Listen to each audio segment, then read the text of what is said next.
आज की जो एफआईआर है, उसमें मेन एक कारण ये भी है, मैंने मुख्यमंत्री की, सुखविंदर सिंह सुक्खू की, उनके जो पॉलिटिकल एडवाइजर हैं, सुनील बिट्टू की, और मिस्टर विवेक भाटिया, जो principal secretary to CM, Vicky Handa, jeweller हैं, हमीरपुर में सोने का काम करते हैं, Kuldeep Pathania, Kangra central cooperative bank के चेयरमैन हैं, और ज्ञानचंद माइनिंग का काम करते हैं, मिस्टर संजय शर्मा, संजय धीमान, धर्मेंद्र, मैंने इनकी जो है ईडी में कंप्लेंट की थी, और उसको आधार मानते हुए जो है ईडी ने यहाँ रेड मारी और उसमें 2 लोगों को जो है वो गिरफ्तार किया गया, ज्ञानचंद और मिस्टर संजय को गिरफ्तार किया। 2 लोग उसमें भगौड़े हैं, अभी वो भागे हुए हैं, ईडी के वहां कार्यालय जा नहीं रहे हैं।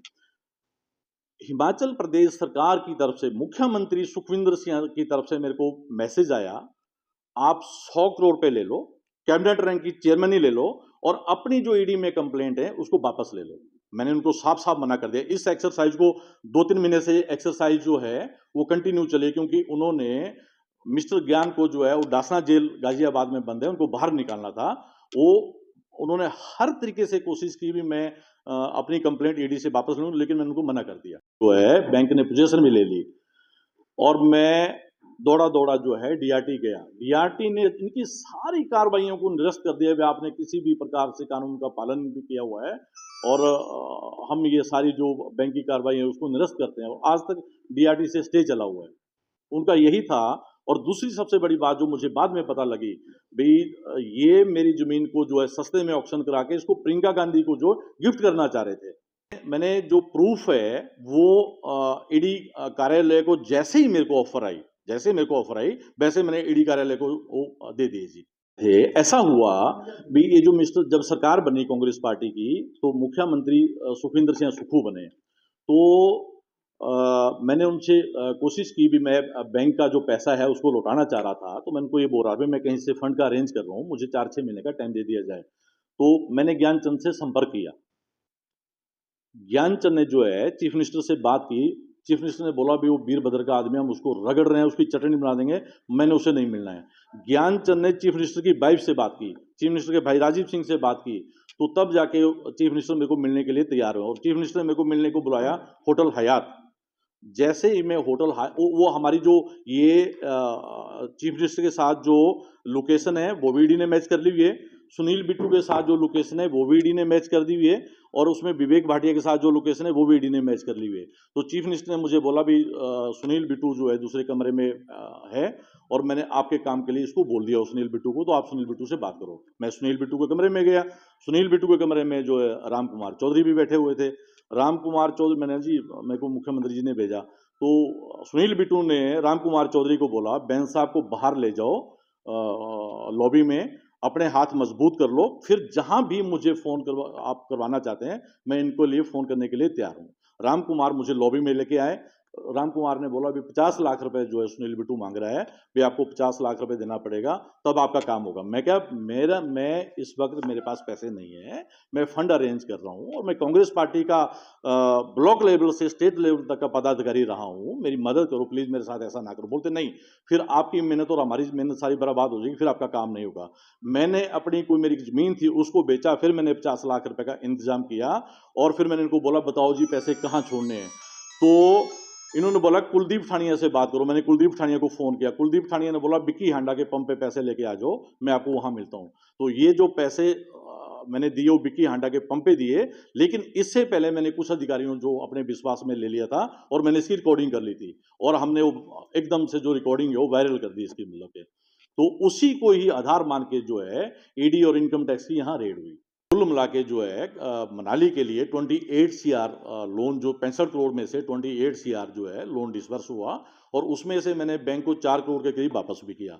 और मंडी के लिए जो सैंक्शन लोन हुआ था 12 करोड़ का हुआ था, 12 करोड़ से 10 करोड़ डिसबर्स हुआ, और उसमें से मैंने 2 करोड़ के करीब जो है उसमें भी वापस किया। कांग्रेस पार्टी से हूँ, और कांग्रेस पार्टी में जय श्री राम बोलना एक गुनाह है, और हो सकता है मुझे एक एफआईआर का और जय श्री राम कहने पे सामना करना पड़े। आज मुझे जो है विजिलेंस ने ऊना में बुलाया हुआ था। मैं होटल बना रहा हूँ मनाली में, और एक होटल बना रहा हूँ मंडी में, जिसके लिए मैंने कांगड़ा सेंट्रल कोऑपरेटिव जीसी उन्ना ब्रांच से जो है वो लोन लिया हुआ है। मैं कांग्रेस पार्टी से समर्थित हूँ और जब वीरभद्र जी प्रदेश के मुख्यमंत्री होते थे या जीवित थे तो मैं कंधे से कंधा मिला के उनके साथ चलता था। आज जिस एफआईआर का सामना मुझे करना पड़ रहा है वो इसलिए ताकि मुझे जो है वो वीरभद्र का आदमी गिना जाता है, ना कि कांग्रेसी नहीं गिना जाता है। लेकिन वीरभद्र की जय थी, जय है और हमेशा जय रहेगी। विजिलेंस ऑफिस में कोई पूछताछ नहीं हुई, बल्कि वो तो मुझे गेट से अंदर भी नहीं आना दे रहे थे। लेकिन मैंने उनको, जो वहाँ कर्मचारी थे विजिलेंस के, उनको मैंने समझाया भी ये कोर्ट के ऑर्डर हैं, आप कृपया मुझे अंदर आने दें। और फिर मैं अंदर गया तो आज वहाँ कोई अधिकारी नहीं थे, तो इसलिए उन्होंने मुझे जो है सोमवार को बुलाया हुआ है। कांगड़ा सेंट्रल कोऑपरेटिव बैंक में जो है, जो जीसी उन्ना की ब्रांच है, उसका जो कारोबार है, जिस वक्त मैंने यहाँ से लोन लिया तो इनका जो कारोबार था बैंक का वो 300 करोड़ के करीब का था और इस ब्रांच को जो है सबसे बड़ी ब्रांच गिनी जाती है। इसलिए बड़े जितने भी लोन हैं वो जीसी उन्ना से होते हैं। इसलिए मैं तो हेड ऑफिस गया लोन लेने के लिए। कोई भी आदमी जो बड़ा लोन होता है किसी ब्रांच में नहीं जाता है, वो हेड ऑफिस में जाता है। तो मैं हेड ऑफिस में गया तो हेड ऑफिस ने ये डिसाइड किया भी इनको लोन जो है वो जीसी उन्ना से दिया जाए, जबकि जीसी उन्ना मुझे भी दूर पड़ता है। तो उस वक्त के वर्तमान जो चीफ मिनिस्टर थे वो वीरभद्र जी थे। मैंने उनसे रिक्वेस्ट की थी, मैं ऐसे ऐसे होटल बना रहा हूँ, मुझे लोन चाहिए। तो मैंने तो कांगड़ा सेंट्रल कोऑपरेटिव बैंक को बोला ही नहीं था, मैंने तो स्टेट कोऑपरेटिव बैंक को बोला था। लेकिन उन्होंने बोला आपको तो आम खाने या पेड़ गिनने, आपको जहां मैं बोल रहा हूँ आप वहां जाएं। इसलिए मैं कांगड़ा सेंट्रल कोऑपरेटिव बैंक पहुंचा था जी। ना तो लोन देने में कोई उल्लंघन हुआ है और ना ही लोन लेने में कोई उल्लंघन हुआ है। मैं आप मीडिया की जानकारी के लिए बता दूं, कांगड़ा सेंट्रल कोऑपरेटिव बैंक में मेरा लोन एक ऐसा लोन है जिसमें नाबार्ड की मैंने परमिशन ली हुई है। बाकी बहुत सारे जो लोन ऐसे हैं जो बिना नाबार्ड के परमिशन के बैंक ने दे दिए हुए हैं। और मेरा जो मुझे प्रॉब्लम आई, चाहे वो बीजेपी के टाइम चाहे कांग्रेस के टाइम, इसलिए प्रॉब्लम आई क्योंकि मेरी जो मनाली वाली ज़मीन है वो 25 बीघे ज़मीन है।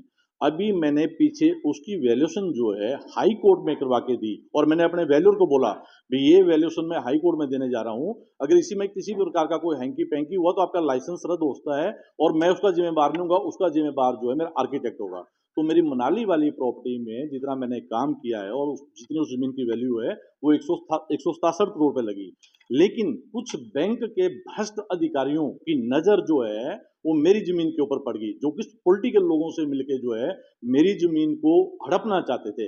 अब जितनी बार भी कांगड़ा सेंट्रल कोऑपरेटिव बैंक के वैल्यूअर वहां वैल्यूएशन के नहीं गए, आप बैंक से रिकॉर्ड मंगवा सकते हैं। मैंने हर बार एमडी को, चेयरमैन को, जीएम को, एजीएम को मेल किया भी जब भी आप मेरी प्रॉपर्टी की वैल्यूएशन करें तो मुझे खड़ा करें, मेरे वैल्यूअर के खड़ा करें, ताकि हम आपको जो है एक एक चीज समझाएं भी इसी चीज की वैल्यूएशन ऐसे ऐसे हमने हाई कोर्ट को करके दे। और हाई कोर्ट ने ऑर्डर किया, हाई कोर्ट ने ऑर्डर किया भी इनको कंसीडर किया जाए। लेकिन उस वक्त के जो एमडी थे वो मिस्टर अभी वो पीछे ट्रांसफर हुए, उनका नाम भूल रहा हूं मैं, उनका नाम, हाँ, वो और कुछ बैंक के भ्रष्ट अधिकारी जो है कुछ लोगों से मिलके जो मेरी मनाली वाली जमीन को सस्ते में ऑक्शन करके जो है वो ग्रेव करना चाह रहे थे।